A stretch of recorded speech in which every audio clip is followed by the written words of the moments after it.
Hey everyone, welcome back to Installation 00 and this, my Lore and Theories video series. In this episode we will explore the hidden gifts within the Chief's gene song or Geas.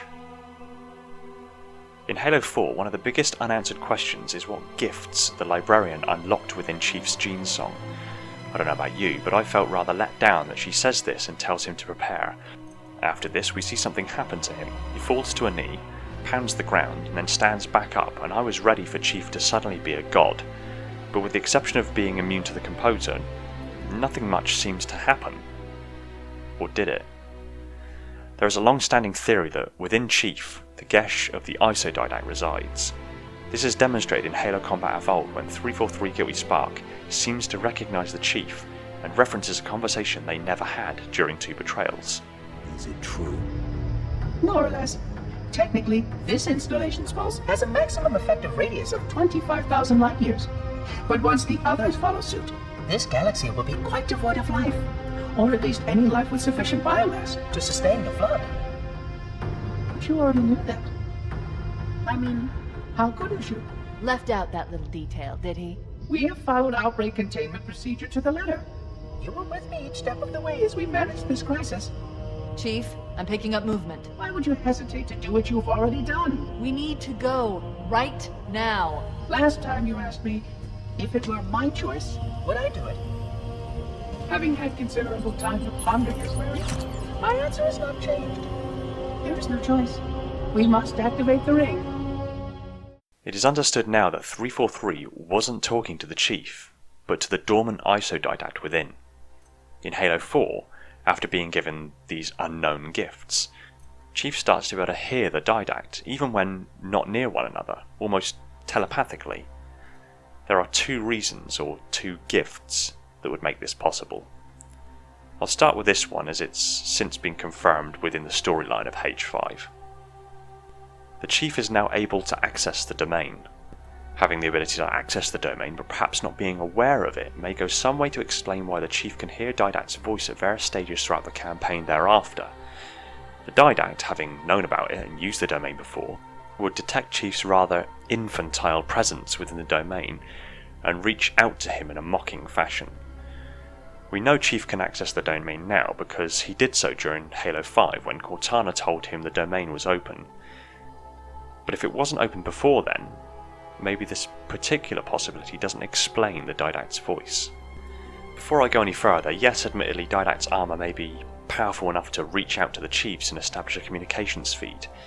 But when this happens, Chief asks Cortana to isolate the signal and asks her where the voice is coming from. Cortana can't hear anything at these points. This means that if it is the Didact, it isn't through his suit systems, and because Cortana occupies both the suit and Chief's brain, she'd surely either hear the Didact's voice in his mind, or at least notice some highly unusual brain activity if it were a form of radio-assisted telepathy. But no. She remains quiet. This leads me to my second idea. The Geas of the IsoDidact within the Chief was awoken. This happens in the books with Chakas, Ryza and others when their own Geas became active. Once active, the archived personality or essence could effectively exist as a fully aware consciousness alongside the host's own consciousness, even temporarily taking control of their physical body. The memories of the archived individual often manifested themselves in the carrier's dreams, and encompassed specific knowledge the archived individual may have had. I strongly believe that the Geas of the IsoDidact was awoken within Chief's mind, and it was that which was talking to Chief. This would explain why he can hear a voice, yet Cortana can't hear it, detect any incoming transmission or any unusual brain activity, at least that she told us, because the Geas would be seated deep within Chief's subconscious. It doesn't stop there. In the Hunt for Truth podcasts, and in Halo The Fall of Reach, Chief's recovery from the augmentations was described as impressively brief, and his body merged flawlessly with the upgrades.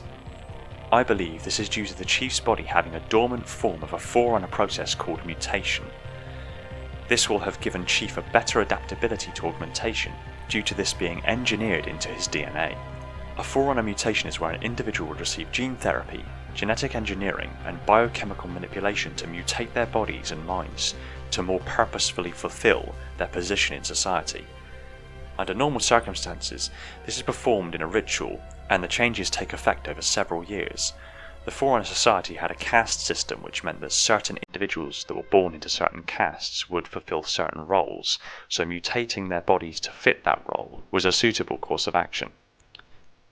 There is, however, a faster process called a brevet mutation, but I don't think John received this. The mutation has to take place with a mental figure present, as their essence is used as a template. But the Chief is already carrying an essence, the IsoDidact. The IsoDidact himself is simply a brevet mutation of the Didact, the one we had the misfortune of meeting in Halo 4. Things get interesting now. 343 recognized Chief as the IsoDidact. The Didact was one of the creators of Mendicant bias. Does, or will, Mendicant recognize Chief as his master? Will Chief need Mendicant's help to take down Cortana? Will Chief begin evolving over the next several years? Will he grow taller, stronger, more warrior servant-like? When Palmer first met Chief, she commented how she thought he'd be taller, and the perspective did seem to suggest that Palmer wasn't far off Chief's height. Yet at the end of Halo 4, he looked like he towered over Palmer by at least 14 inches, if not more. But this, I suppose, could have just been forced perspective. Is it likely further alterations will include an ability to read, understand, or even talk in Forerunner? Activate and use Forerunner technology? Maybe Chief is due an upgrade to a Forerunner Class 12 combat skin. But then it starts calling into question a great deal more than this. Will Chief advance to such a point to be viewed as a threat to humanity, or at least to Oni? Will Chief's purpose elevate him above the UNSC and relieve him of his obligations of his military duty in favour of his duties as the Reclaimer?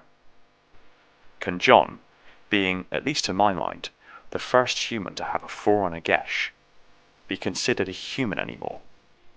Can he really even be considered Forerunner, or is he somewhere in between?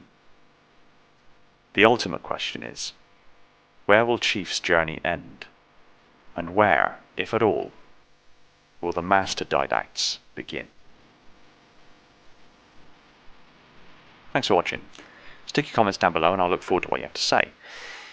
If you're new to the channel and like lore theories and Halo technology being analysed at insane levels of detail, hit that subscribe button and the little bell icon so next time I put a video out you're told the second it hits the shelves. I want to thank the Halo community over at Amino for their support of the channel and my rambling blog posts over there. If you're not already a member of Amino, I strongly recommend you jump aboard, link is in the description. Also, if you really like the channel, consider popping over to Patreon and give whatever support you can over there. It massively helps me out and frees up more time for me to put into Halo content and drives towards an ultimate goal that I'm sure you'll love. More details on that in the near future. Thanks again everyone. Now go rest your brains.